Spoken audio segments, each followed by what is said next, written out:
Yes, so we are going to learn a lot of exciting facts about Antarctica from a very renowned scientist who have spent a couple of months at Antarctica, which is everyone's dream.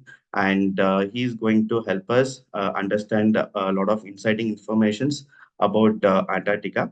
And so today, I'm super excited to welcome Mr. Radha Krishna, who is an ex-ISRO scientist and also currently working as a space engineer at Dhruva Space. And he is with us today, who is going to share his exciting experience, what he had in Antarctica. And right from my childhood, I have heard a lot of interesting facts about Antarctica, and in fact, a lot of movies showed interesting facts about Antarctica. So today we have a person who really visited Antarctica, and he's also a scientist who went there to do a research. So, welcome, Mr. Radhakrishna. Hope you are able to hear us. And Hi everyone, I'm able to hear you and can you hear me? yes, loud and clear. Right. Can you So, also see me? Can you confirm? yes, yes, I can see you as well. Yeah. Hi, yeah. Mm. Thank you. Thank Uh, you for inviting me. Yeah, thank you, sir. Thanks for taking your time and coming here. And it's going to be an exciting session for the kids because even I'm very excited about this. So, firstly, I want to understand, a little bit about your experience. Like, how did you feel being part of the research team that went into Antarctica, as well as, do you have any, like, how did you get this aspiration to go to Antarctica? Can you just, give a short summary about it? Yeah. So when I so it's been, I think I joined ISRO in 2016, and when I joined, I used to see every year one or two people get opportunity to go to Antarctica from ISRO because we had a ground station, and I had always wanted to apply for that. For the first 2 years, I had applied, but the queue is very long because it is one in a lifetime experience, and everyone at ISRO kind of want to go there. But fortunately, I think the work that we were doing back then in 2018 kind of overlapped with what had to go to Antarctica. And I proposed myself for that position, and then I got a once in a lifetime opportunity to go at Antarctica and do some contribution to the country, and that's how I ended up in Antarctica. But before that, also, I had one of my classmates who had worked almost for 1 year at Antarctica, so she motivated me a lot, and yeah, that's how I, retrieved my steps. Great. So, it's not an easy thing to go to Antarctica. I think even though you are a scientist, you have to wait for a year to, even go there, right? So, yeah, I can understand how difficult it is. And I also got to know that, you did get a admission in IIT, but still you chose IIST because of your aspiration towards space. So, can you tell a little bit about us? Because a lot of here students here and even myself, right? We aspired to go to IIT. So how did you take the decision? Yeah, so a little bit of my background is till 10th class. When I was studying, I always wanted to join Indian Air Force because from childhood, the one thing that I worked was country. So I was kind of very patriotic. So I will always wanted to work for India. But in 10th class, I got eyesight, and because of that, I could not join Indian Air Force because I was not even eligible. So from then, I start because I was at least knowing that I can work good in maths and physics. I started to see where my career will intersect with India, and then the only way was to join DRDO or ISRO. And I focused that I have to join ISRO anyhow. So in 11th and 12th, I gave my good attempts. So I cleared IIT and also IIST. IIST is Indian Institute of Space Science and Technology. So this is one college right under ISRO where we have the opportunity to join ISRO right after BTech. So I got the opportunity, and so voluntarily I left IIT Bombay and other IITs so that I can like work on whatever I hope for in my childhood. Yeah. Okay, very inspiring. I'm sure a lot of kids here now know about IIST, and even they would develop aspirations to get into IIST because it is your straight ticket to ISRO. So any kids here who is interested to work for ISRO, now know what you have to do to get into ISRO after BTech itself. Right. And I can see that from your conversation, sir, that from 11th, 12th itself, you have decided that you want to get there, right? So how did Yeah. you develop interest in space? Like what was Like, how did you develop this dream right from your childhood? What inspired you, sir? Right. So, to be very frank, when we were in 11th and 12th, the internet was not so wide. So, back then, I used to read some columns where we used to see a lot of meteor showers. And then there were some internet based apps called Stellarium. So, what it used to show was it used to show positions of stars with respect to time and location. So, in the nights after studying, I used to take my laptop and then go and see the skies and try to point out which star is which one and like that. So daily I used to do that, and then slowly I figured out in 2 3 months what are the constellations, what are the stars, when will they rise and set, so on and so forth. Because I did a lot of this, I also developed interest in studying physics and maths so that I can coordinate this my hobby. So this was a hobby in, let's say, 11th and 12th, but that grew larger. So once I joined IST, there were labs also. So usually what happens is in BTech there will be labs for electrical engineering, mechanical engineering, and all that. But in IST where I studied physical sciences. So we also had an astronomy lab, celestial observations lab. So there will be a telescope, and we have to coordinate and see where is Saturn. And because the stars and planets move very fast, we have to track with telescope and all that. So by doing all this, actually, I developed a lot of interest towards celestial observations. So that actually, what I would say is, it was a hobby initially, but it developed more into practical experimentation. Great. I understand. Even a lot of kids here also are telling that they do that as part of their hobby as well. So kids, I know you have a lot of questions, so please keep those questions coming. Put it in the Q&A section. So whenever the time permits, I would get it clarified with sir. And also towards the end, we are going to have a short session on Q&A. So please stay tuned and write down your questions so that we can pick the questions and ask to sir. Right. Sir, to take this further, regarding your Antarctica expedition. So, I always wondered, why do scientists go to Antarctica, right? Although there are a lot of theories and scientific research happen there. So, I want to hear from you, a person who went there, right? So, why do scientists go to Antarctica? What kind of research they conduct there? Can you, give us some information on that? And yeah. Yeah. So most of the students might have already read the continental drift. So all continents move, right? And humans or animals per se, we have habituated most of the continents, except very much polar regions, because it is mostly covered with ice, right? So there are only a limited number of animals that have been in that environment. That is the first thing. So what does it offer us is, we have not contaminated the land in any which way. That is first thing. So there is a lot of scope to research about botany and zoology. So a lot of scientists from different organizations in India across the country actually come there to study algae, to study animals that are there, like penguins, and there are big birds also. So if you actually go to Antarctica, you can see all that food chain that is going on there.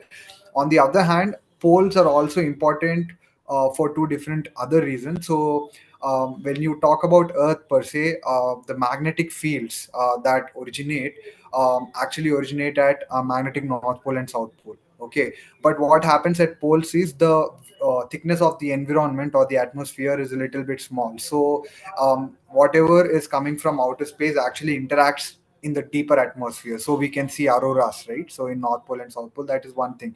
So a lot of different physics research options are also open. So a lot of, again, scientists in different domains, from physics, from atmospheric science or geology or geological scientists, come there to do their research. The other aspect of ISRO is we have a ground station there. So what happens is, we have polar satellites which come from which always cover pole in every orbit. So it is better we have a ground station there to actually take all the data sets from these polar satellites. So ISRO has a concept, or a ground station there. So that's what Antarctica is special for. So to give you one more example, um, so what happens is, Antarctica ice sheet is very thick, right? So it is in kilometers. So what happens is, as Earth passed in time, every winter there is layer over layer over layer of ice. So there are projects like ice core drilling. So what they do is, they drill the ice with very deep instruments, and once they take this ice core out, each layer of the ice core will tell you information about Earth's history. So the deepest layer of the ice core that you drill will tell you history of Earth maybe tens of thousands of years ago. So what was the atmosphere back then? What were the events that have happened? What were the extinction levels? Is there any effect of those in Antarctica's ice constituents and so on and so forth, right? So it's a very interesting project, and there are lots of countries that are collaborating to do this also. So such are the research options that are there. Yeah. Okay, great. I mean, well, that's very interesting because from your answer, I can understand that uh, it's basically an inhabited place where we can really understand nature and we can do a lot of research over there. And particularly in the answer that you gave, sir, you mentioned about polar satellites, right? And I keep hearing about polar satellites whenever, the word Antarctica comes up. So, as a renowned space scientist, can you explain about polar satellites in a way that me and the kids can understand? Sure. So this will be an interesting thing. So can I share my screen? I have a GIF to Yes, show sir. you all. Yes, sir. Please. Okay. Can you confirm whether you are able to see the GIF? Yes, I can. Yeah. Right. So see here, what I want to show you is an example for a polar satellite. Here the orbit is inclined. So what I want you to realize from here,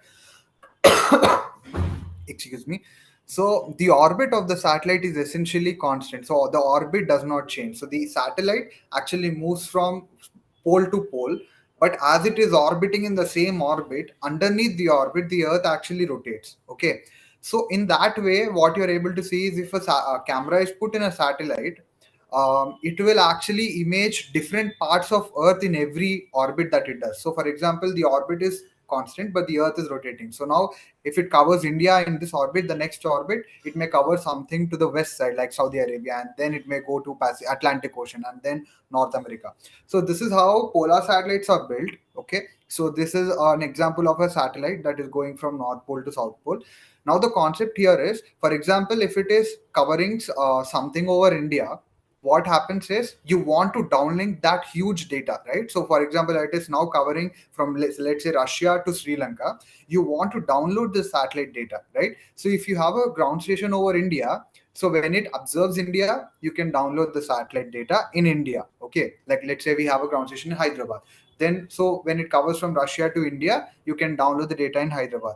But for in the next orbit, when it covers Saudi Arabia, or let's say when it covers England, so on and so forth, when the earth rotates, we don't have ground stations in the west, right? So we need to focus on the places where the satellite will go to the most, right? So what are those places? Is basically because the earth is rotating on a fixed axis, that is a polar axis, the satellite will essentially go from north pole to south pole. So there are 2 points where the satellite will almost revisit in every orbit, that is Antarctica and North Pole.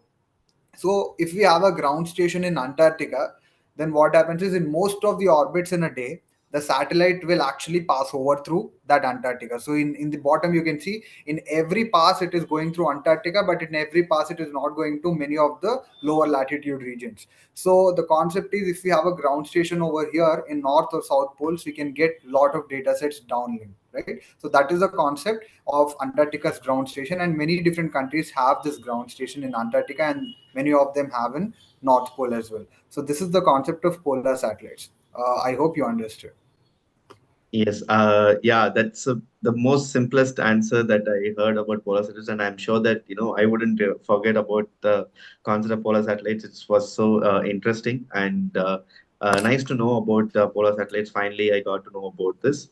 And so, coming to your personal experience, sir, how challenging was it to travel to Antarctica? Like, how is life over there, or how long did you stay, and what kind of equipments you had? Can you shed some information about that, sir?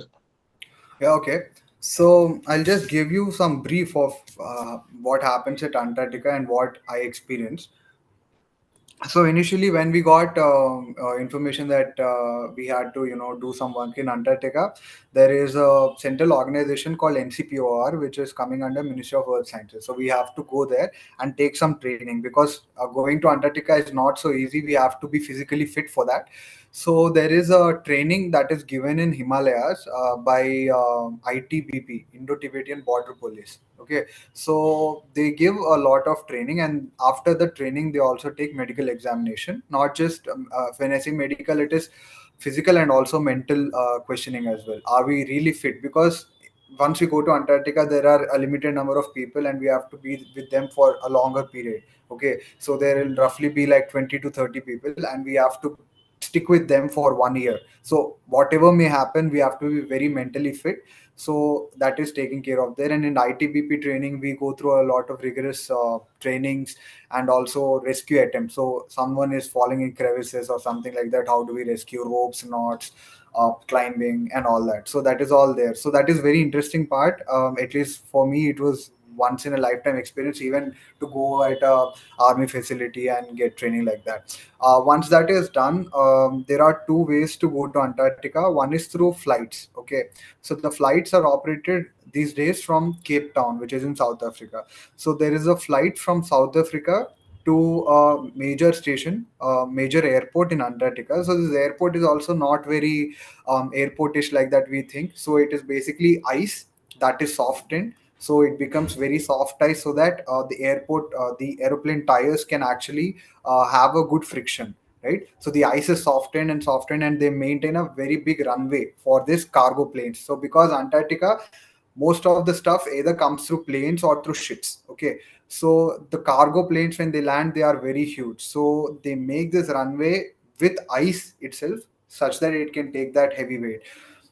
So landing on that itself is a crazy experience. I hope I will be able to show you that if the time is there. And then once from there, we land in a international airport. So from there we have two stations in Antarctica. One is Maitri and one is Bharti. Okay, so from that station, actually Maitri is closer and we can go in a vehicle. Okay, so there are vehicles which are traversable through ice and rocks.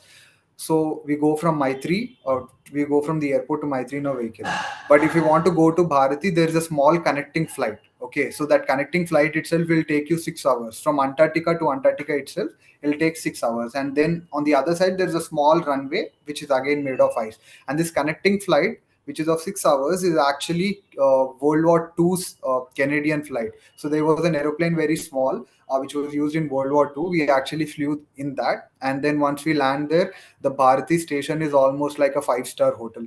It is having every other facility, AC, air conditioned, and all that. And one interesting thing is the food, right? So how do we have food? Because the supplies are every once in a year, right? So how do we have food? Is for non-vegetarians, there's always frozen meat. Okay, and the frozen meat is stored in containers outside, and because it is natural refrigeration, we need not even have refrigeration energy systems.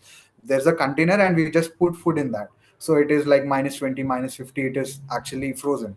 But for vegetarians, what we do is there is roti, and then there is mixed veg, which we again store in containers. And there are some things like instant dosa mix, instant idli mix, and all that.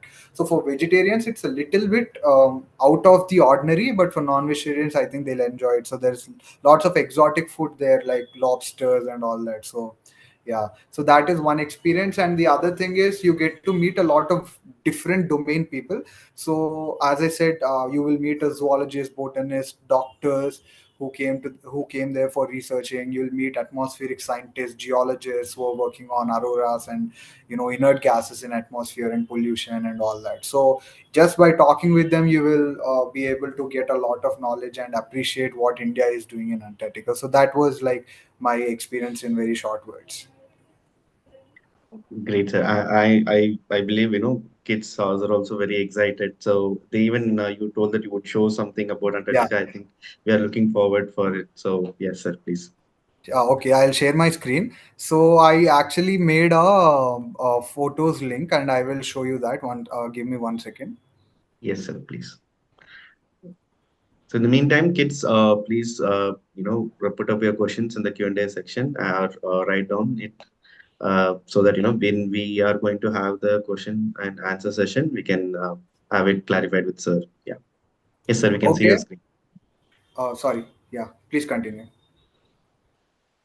Yes, sir, we can see your screen. Yeah, please. Okay, okay. So I will just take you all through some photos that I've had, and there are some my photos also. You can ignore these. I will just tell you what all happened. So this was like in Cape Town where we had a flight to Antarctica. So this is the ice runway. I will just show you a picture of this. So here in the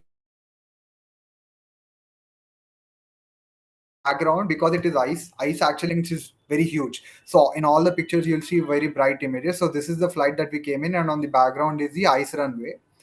And this is a vehicle that comes from Indian station. So with an Indian flag, it will come to pick you up, and in this vehicle, you actually go to Maitri station. Okay. So while you go in the flight, actually, Antarctica is coming when you see a lot of broken icebergs and ice flanks, right? So this is like Antarctican Ocean to slowly the ice is coming. So you see a lot of these pictures and you get excited when the Antarctica is coming. And as you go very high altitude, your windows also get a lot of ice flakes like this, right? And I'll show you one picture. So on the ground, you can see a lot of icebergs are greeting us when we are coming to Antarctica. Can you just confirm you're able to see the photos, right? Yes, yes, sir. Yeah. Okay, okay. So now I'll just show you all how the landing is there. So this on the bottom, you're having the ice runway, which is hard ice. Land over. Okay. So we are still in air.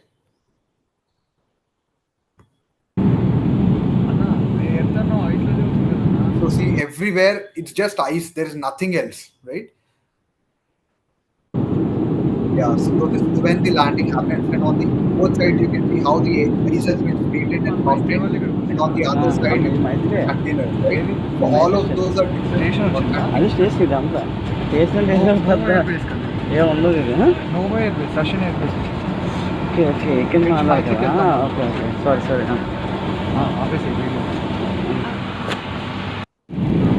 So on the both side, you've seen a lot of containers, right? So in those containers, they put a lot of spare parts and a lot of instruments for that particular station maintenance. And then there's also cafes and all that. So whenever aeroplanes come from any country per se, what happens is there are a lot of food equipments that come to all the stations in Antarctica. So we've got Belgium station, Chinese station, Russian, Australian, etc. So whenever a flight comes, all these countries put their cargo and send.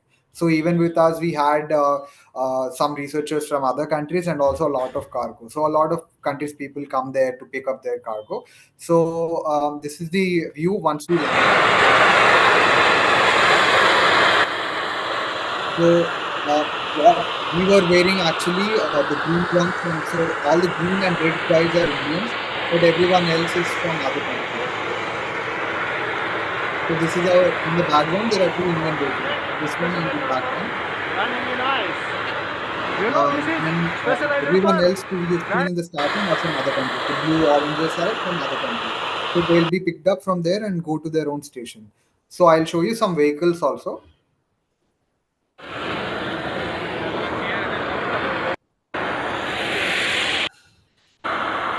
So there's a fire engine back there. This is the cargo sledge. So in movies, you might have seen someone pulling a lot of luggage or something. So this is the cargo sledge. So you put a lot of luggage here, and then there is chain wheels.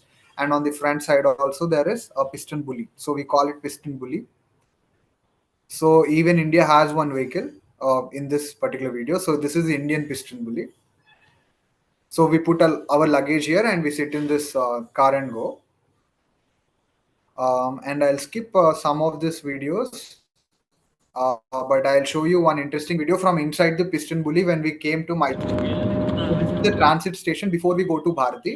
So once you sit in the vehicle, you see Indian flags greeting us, and in the background you're seeing a lot of rocks because it is summer and it is in the middle of a hill. Okay, so here what happened is the ice melted, But other sides out of this particular strip where we see a rocky terrain, this was especially chosen for Maitri station because ice melts here in summer. But on the other side, the ice is very thick. So on the background of this hill, the ice is very thick and it's all ice that you can see. So it took around half an hour for us. Yeah, as I told you, on the other side, it never melts. So all the interest, the ice sticks. And in this rocky terrain, you are able to see Maitri Station greeting us. And I'll show you how Maitri Station looks like. So in the background, all these vehicles are Indian vehicles, and this is all Indian workshops in Maitri Station. So this is the actual Maitri Station. It was built many years ago, and it has Why been Japan flag? getting upgraded. So Japan there flag is is a there. lake from Yeah, which maybe draws one of the water People for are you. there in yeah, Japan. yeah, yeah. And then there is radomes for antennas. ISRO has an antenna here, had an antenna. And then there is helipad also here because when ship comes, I actually did not tell you guys about ship. So majority of the cargo actually comes in ship because airplanes can catch only a few. So when the ship comes, the sorties are from ocean to here using aeroplanes and piston bullies. So there's a helipad also. And inside the station, this is how it looks. So we are all sitting here for some event, and he's the station leader. And then there is TV, there is video, movies, and all that. So there was some event, and inside the station, this is how it looks. Okay, and then we are having events like this, and this is how we store all the food to eat inside our storage area. So this is like a supermarket, but we have to crawl there. We cannot stand because height is not there, so we have to crawl and go, and we'll find everything: chocolates, biscuits, whatever can be stored for a longer period of time in colder environments. And then there is temple like this. So here you can see the temples and everything is there. And this is the entrance of Maitri station. Okay, and this is the helipad on the background. So this is the helipad in the background. हाँ चलो करो. Uh, and as I told you, so this is the connecting flight, the World War flight that I was telling. So from Maitri station, these flights are only scheduled very rarely. So we have to wait till the scheduled flight is here, and then we have to catch this flight. So again, from Maitri, you have to go to airport and catch this small flight. I'll show you how this flight looks. So this is a very small flight. Actually, only 7 to 8 people can sit in this, and we are also carrying some cargo because we wanted to go to Bharati, right? And yeah, so once you reach Bharati, it is quite beautiful. I will show you the station. So this is the station. This is Bharati station. So you can compare Maitri to Bharati. Bharati is very new station, and there are many countries' flags there. These are AGOS antennas, so ISRO's antennas, and these are cranes and all for majority of the work in workshops and outside construction for containers and all that. So we got fuel which covers the stations, right? And this is the ISRO's antenna. So this is from ISRO's office. So ISRO has an office inside my Bharati station. So outside you are seeing a radome, right? So this is a coverage so that the antenna inside will not be, disturbed from ice and blizzards and a lot of wind like that. So it is protecting the antenna. So inside that sphere there is an antenna, and that sphere is very big. Okay, and we've got lakes like this. So if you do a couple of treks from the Bharati station, you've got multiple lakes like this and very very beautiful views. And this is how we eat lunch. So whenever we have work outside, so the work outside is quite far, so we carry lunch, and probably it will take sometimes 1 2 days also to come back to the station. So this is inside the station. So just like how Maitri was having events, this is a hall for Bharti. And as I told, it looks like a five-star hotel. So almost all facilities are there. And this is when a ship comes, it brings a lot of cargo. So these ships actually bring food for us, and all our luggage also. So these are called icebreaker class ships. Okay, so on the surrounding, so Bharati, so Maitri is a station that is internal to the Antarctica, but Bharati is almost on the Antarctica's coast. Okay, so just beside Bharati we have Antarctic Ocean. Okay, and in the winter it gets it gets frozen, and this is in the white between two of these islands. What you're able to see is the frozen Antarctic Ocean. So underneath this ice, there is a very big ocean actually. So the ships that traverse through the ocean are actually breaking ice. So they have icebreaker class ships which are breaking and making a path for them to move.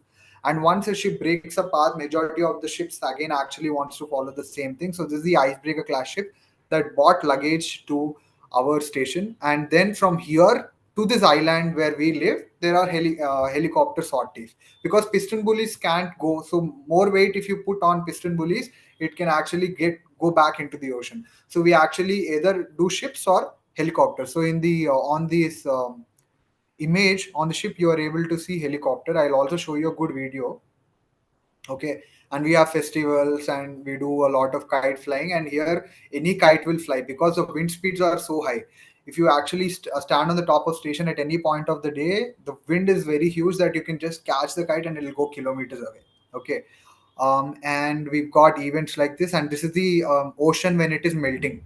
So the dark white ocean that you've seen after summer, let's say 2 3 weeks, it gets melted and you are able to see the ocean underneath. Okay. And what the main Antarctica is in the background, so that in the background is the main Antarctica ice sheet. We are on the coast of Antarctica at Bharti, and this is Antarctic Ocean. Okay.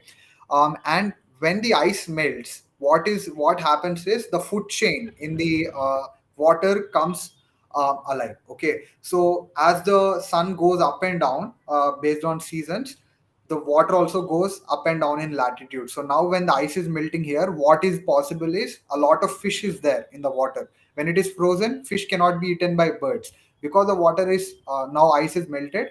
A lot of birds come along with the water because they can directly go into the water and catch fish. Okay. And when there is fish, there is also penguins because penguins eat fishes. And when there is penguins, there are seals because some seals eat penguins. So a lot of this food chain actually happens right before you. The birds eat dead penguins and all that happens before you. I'll show you a couple of pictures. So this is the penguins. We are very far and I took it with a high zoom. So this is the penguins that you're able to see. So it's just on the verge of water. So what they do, penguins do is they can actually water, eat fish, and again come back icebergs. There is again penguins, and this is one example of seals. Right. So this is one island where we had some antennas, and this is the main Bharti island, and we constructed a bridge, and this is again ocean itself. So as the ice is melting, the seals also come along with that melting of ice, and you can see this is the seal and this is myself. Right. So a lot of interesting things like this, and I will also show you how we bring food from ship. Okay, two videos I'll show you. This is one video. So this is a very big helicopter that is bringing a lot of cargo from the ship. So inside that containers or whatever it is carrying, there are fresh vegetables. So vegetarians love fresh vegetables and fruits because all we can eat is frozen, frozen mixed veg and all that. So in that there are fruits, vegetables and all that, right? So once the helicopter drops it, we all go it and pick them and put it in the container. So all of us do a lot of work when the ship comes. Okay. So this is one example, and I'll show you a beautiful view of Bharati from helicopter. So this is when I was in the helicopter. So this is the ship in the Antarctic Ocean.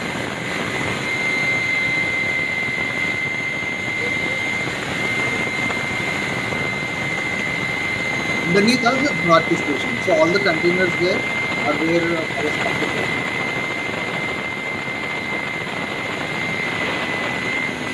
Directly beneath helicopter is the helipad. So where I was. This is one video I wanted to show you all. And so this is when I was leaving Bharati station. Again back to India. So how Bharati looks like from above. So we have a lake right in Bharati.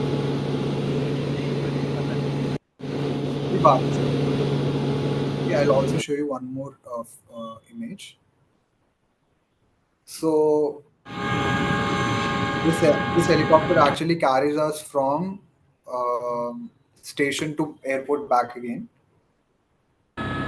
So on the other side, you are able to see our station. Inside that, we have rooms to stay. Everyone has dual share room, so two people can stay inside a room. So on the other side we have an ocean, and on this side we have barges, right? So there are pipes and all to put cables, draw water, power, and all that. Okay, and we have Belgium station here. So these are Belgian vehicles. And yeah, that's it. So once we are back again, we flew back in a cargo ship. So this is how a cargo ship looks like. So very different than a normal airplane. We are given ear cups because there's a lot of pressure and all that. But yeah, I think I've shared with you almost all experiences that I wanted to show. I hope you all like this, and you're also interested in going to Antarctica. Yeah, it's very intriguing and very interesting to see all those pictures. It's beautiful and also I think at the same time it was a little bit scary as well. So talking about being scared. Did you encounter any kind of danger when you were at Antarctica, or what kind of dangers do generally scientists encounter at Antarctica? Can you share some information, sir, on that? Yeah, so my experience at Antarctica began with an accident. So I did not know the ice was so soft when I had to get down from the aeroplane. As soon as I stepped on the highway from the aeroplane, I fell down and I got a very big injury. So that was a very big thing, and learning also. So then I started walking very slowly on ice. So I was very afraid of ice back then, but after 2 3 weeks, I got habituated to it. But there are many other dangers as well. For example, there's a concept in army called you always have to go out with a buddy. Even in Antarctica it is like that, because there are no doctors, there are only two doctors. Okay, one and it is very very important that you keep yourself in health, because if something happens to your teeth or anything, they should also know to do something, right? And even if you get an injury there, although there's an operation theater in the center, it is very hard to get it done, because people also cannot fly in winter. The weather is very hard, and even flights also cannot come, ships cannot come because the water is frozen. So it all depends on how we maintain ourselves, and we have to be as far away from the injuries as we can. So a lot of things happen in summer itself, but even in summer also we stay away from that. So one thing is personal injuries, we have to stay away from all of those. The other emergencies always are there in other different forms. So one thing is, whenever we are going to Antarctica, there's an Antarctic treaty. We are told not to go near animals. We should not affect them, because sometimes people research them also, and we should not affect their food chain or any of their ecosystem. So all that we have to take into account. We are given a lot of training on all this. So yeah. Right, sir. Yeah, great. That's truly some inspiring insights from your own experience. I'm sure you were able to go to Antarctica as part of the ISRO research team and tell us about your experience because of the passion and exposure that you had during your childhood. I think that's very important, and that is what we try to do at Plato Labs too. We want to provide such kind of exposures to kids in our classes. In fact, we are also organizing this talk to provide such exposure. So thanks a lot, sir, for taking time and sharing your experience. I'm sure many kids here are getting this spark today, and this will definitely help them to get aspirations to develop their career in space and research. So, what is that you are going to tell the kids who are seeing the session today? Like, how do you think they have to uh, get this exposure towards space? Yeah, so firstly, I think you've given me a great opportunity to interact with a lot of different students who are very young and they are making their minds to do something in their life. Thank you for that initially. And, giving exposure to kids in this age is really important. They have to be fed a lot of different things, not just like this. So you're doing some stuff from ISRO. I've seen a recent video of Chandrayaan that is really great. So when students, you all see a lot of different things like this, you know what you're interested in directly, right? So Plata has been doing a good stuff, that I can tell you. So learn a lot and see a lot, right, in your ages. And once you go through everything, there are some things that prick you, right? Note them down, go deep into that, whether you're interested in that or not. Discuss with your parents, discuss with your mentors, and then you go deep into that in your future. So that's what I have done, and that's what I will suggest students also. Great, sir. From your answer, I can understand there are a lot of research that's going to be done in the field of space tech and exploration. And I'm just curious to know, according to you, what kind of jobs or careers exist in space tech and exploration, sir? Can you explain various roles that you have encountered in your journey? Right. So one thing is, whenever you talk about space, the main thing is almost everything, all every kind of science is there in space. Okay, you start from physics, maths, biology. There is mechanical engineering, electrical engineering, computer science, civil engineering, and all that. So if someone is interested in space, they have to kind of narrow down on their interests on what they want to kind of do, and then obviously they'll have a direct translation of their roles into the space industry. Now there are many kinds of jobs in space, like for example, someone can work on designing power systems of satellites, someone can work on actually making the structure of a satellite, someone can work on antenna systems, someone can work on orbit design, which is purely mathematics, right? Someone can work on, let's say, what I do, I work on image processing. I take the data from satellites, process them, and give them insight, gives those insight to users, apply AI models and all that. So there are lots of interesting roles, but the main thing I would say to students is, keep your eyes open, know what you're interested in, and then dive deep into that. Great. I That's very interesting to know. So, according to sir's explanation, so whatever your passion is, whatever your interest is, you just have to have a deeper understanding on that particular technology, and I'm sure deeper understanding comes with experience.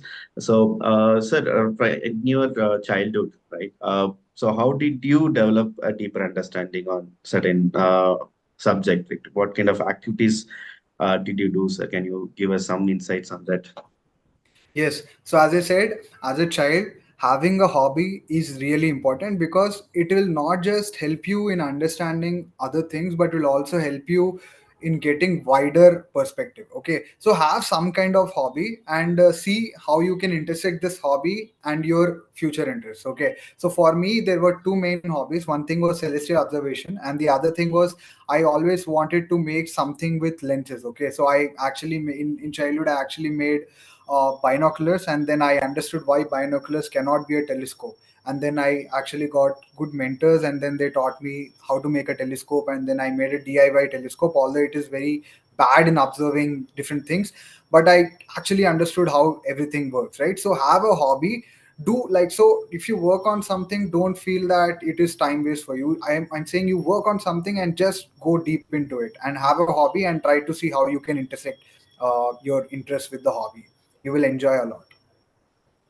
Yes, sir, got it. So I'm sure kids also got their answer here, and from your answer, I can see that you did a lot of things outside the regular syllabus at your school, and I think just sticking to the syllabus is not enough. We have to do something outside that as well, and to develop interest in the field that we think are good at.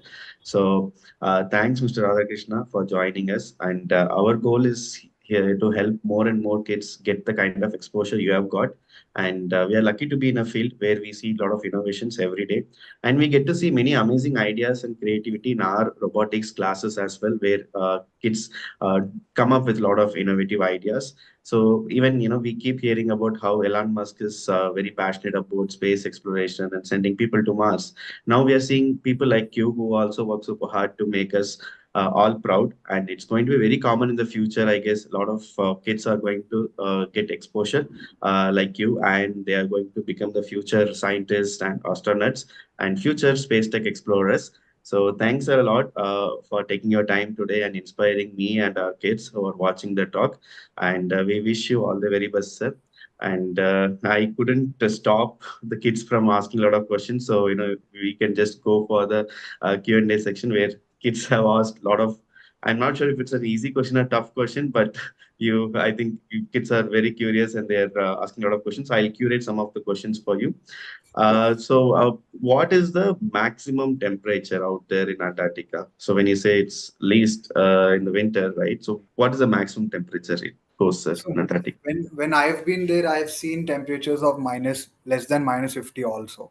Mm, During winters, it will be mm, still colder. So when it is so, I did not tell you, right? So in Antarctica, because you all must already be knowing, there is 6 months night and 6 months day, right? mm, So when it is night time, it is most coldest ever, right? So there are blizzards. So when there is wind, it is a lot cooler, right? So mm.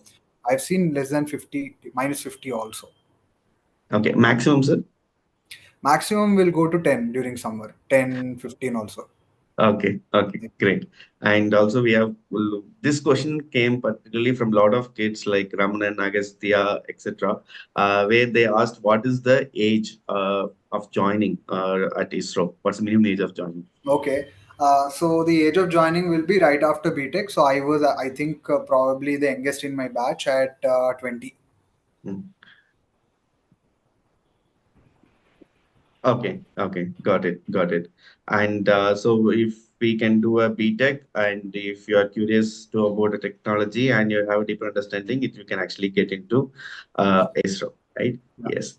And so there's also one question from Dave, did you see a polar bear? Would they naturally try to attack the scientist? Yeah, polar bears are usually in the North Pole. Mm-hmm. In Antarctica, we don't usually have bears. We Mm-hmm. have penguins, we have seals, and there are predatory birds like skuas. So they Mm-hmm. shout a lot, right? So these are the three things, and there are dolphins and whales. You can see them jumping in the ocean, like you see in the movies. Because we are on the island, it is just ocean back then. From windows, we can see. Those were the things that I've seen. Polar bears, they don't. I mean, in southern, Okay. yeah, they're not there. Okay, so they're in the core Antarctica regions where full ice is there, right? Ah, no. Okay. So they are in the northern hemisphere, Okay. near Okay. Russia, Norway. Oh, Yeah. oh, okay. Got it. Got it. Got it. And there's also one question from Tanzil, who asked, "Did you see Aurora Borealis?" Yeah, I've seen Aurora. Actually, I don't know if I have a picture, but yeah, I've seen Aurora. Mm, mm, So I came back when it was almost night for 12 hours and morning for 12 hours. And in the night times, it is beautiful. The mm. auroras, they are very slow. I mean, in videos, you'll see they are changing very fast, but it's like a painting on the sky. It is changing very slow. You have to see, okay, the aurora has formed, and you have to appreciate the aurora. Yeah, I've seen it. Yeah. Okay. There's also a student who has joined us in YouTube. His name is Kruti Shirol, and she asked about the personal hygiene over there. Like, how do you take showers, and is it the same, Right. or do you do So something I did not tell you about that. That is interesting. So there is a water budget there because water different? is very scarce. Okay. Mm, Because it is cold, it is not required that we bath every day. mm, It does not matter actually. So we used to bath, and in water scarce times, there are also times where we used to bath once per 2 weeks, and it does not really matter because it is very cold. It is almost like you bath every second, right? So it is like we are also frozen. We are always fresh. Yeah. But mm. usually we bath every 3 days or 4 days when our schedule comes. So there's a schedule for bathing, Mm, and for the normal washrooms and all. Also, we have a schedule for cleaning. So mm, because only 20 people are there, we only have to roster ourselves. So we cook. We mm. have a schedule for cooking. We have schedule for cleaning the station, washrooms, and all that. Everyone has to be a part of it. Okay, okay, got it. And this is also a question which is being asked by a lot of kids in Zoom and YouTube, especially a kid named Tanish has been very proactive in asking this, right? So other than, being a part of research team, can we go and visit Antarctica, like as a tourist? Okay, so the tourist options are there, but they are very costly. But you can, at the moment, you cannot visit internal Antarctica. Okay, Mm, mm, but there are some spots on almost the coast near the airports where you can go, and it I think costs around 5 crores per a day or something like that. But from India, there is no option. I think it is from Russia. So there are Russian resorts at some mm. place, and on the other side, so this is all just beneath South Africa and India, but Antarctica is also close to Argentina, right? So from Argentina, there are some icebergs that you can go through ships. Yeah. Okay. So very costly then. So kids, the easier way is to to study become hard. a scientist and get into a research than spending a lot of money to go there. So I think that's very interesting to know. And so when you were at uh, Antarctica, sir, like what kind of life learning you had? That's one of the questions from our student Chaitanya at YouTube. Yeah. Yeah, so the most important thing that I understood was teamwork is very important. Till I went there, I was always alone and doing my own stuff, even in ISRO also. But once you go there, you understand without team, you are no one. So you have to help others, others have to help you, right? If you are not helping others, they cannot get their work done, I cannot get my work done, right? So that was one very important thing I learned. Okay, great. And there's also one question, did you get frost bites and what were the symptoms? Like, what kind of, preventive measures you took, especially, when you uh, went to Antarctica for the first time, sir? What preventive measures means? Like frost bites, due to temperature changes, your body would go through some kind Oh, of. that one. Okay. So the general SOP, standard operating procedure is we always are there in the long drapes, right? So you've seen where top to bottom, you're actually covered in three layers. So Mm, underneath everything, we had thermals, which mm, stop temperature. Over and above that, we had sweaters, very dark sweaters, and over and above that, we had the raincoat type drape. Okay. So once that is there, you actually sweat inside. mm. Although outside it is minus 150. Even for face also, we have to write a lot of the sunscreen, three layers of sunscreen, and then we have to put a face mask and we have to put UV specs also. So those specs you might have seen right in the videos. So once you are actually protected as per standard operating procedure, you have no problem to go out. That's the preventive measures we take. Yeah. Okay, great. And there's also one interesting question from Aswin, who asked, how do you contact your relations or anyone Yeah. from Antarctica? Yeah. So because so the concept is we already have an ISRO's antenna there. So we have a satellite on board. So from ISRO's antenna to satellite, we have an internet link. So that's how we even get internet. We can Google and all that. WhatsApp works. That's great to know. Yeah. WhatsApp, children, WhatsApp works at Antarctica. So probably, get in touch with someone at Antarctica and probably you can do a WhatsApp call and you can Yeah. see and explore WhatsApp, Antarctica in a way that they see. Right. That's glad to know, sir. And there's also one student I've seen who asked, are there women scientists Yeah. in Antarctica? Yeah. Women scientists are there. They are actually encouraged. As I told, the one who motivated me was my friend. Her name is Ankita. She went there for 14 months. I was there for 4 months only. She went there for 14 months. She was the one who motivated me. You can search for her name, Ankita Reddy. She will be on LinkedIn. You can ask her doubts if you want to. Great, great. So children, you got the name right. So probably, you can get in touch with sir or ma'am and Yeah. get your doubts clarified. I'm sure, they would be very happy to help you kids who are very curious about science and technology. And I'm sure, you got all your questions answered and you got some interesting insights about what scientists do at Antarctica. In case you have further questions, children, students who have joined at Zoom, you can ask your teacher in the class or you can ask us in our chat and we'll be able to assist you. And students who have joined in YouTube, still if you have some questions which are unanswered, do leave it as a comment. So as and when the time permits, I would get it clarified with sir and we would be responding to you over there as well. So I think it was a good session for all of us today and we had a great information about all the research that happens in Antarctica. And once again, I thank you, sir, for taking your time and joining us. It was very inspiring. It was pretty interesting for me as well. I'm sure kids would have loved this session and they were very engaged throughout the session. We got a lot of views in YouTube as well. So thank you, sir. Thanks for joining. So one last piece of advice for the kids, what would be it, sir? So I will again say, if you're really interested in technical or scientific fields, be good at whatever you learn. Okay, do not stop. If you have a question, take that question and take it like insanity. You have to be very insane and curious. You ask your parents. If your parents are not able to tell you, ask your mentors. If your mentors are not able to tell you, ask your teachers, like in Plato or any other place You have to get it clarified. So you go mentally insane and get that clarified first. So that's how you build your attitude towards answering questions, and that's how you get into scientific or technical fields.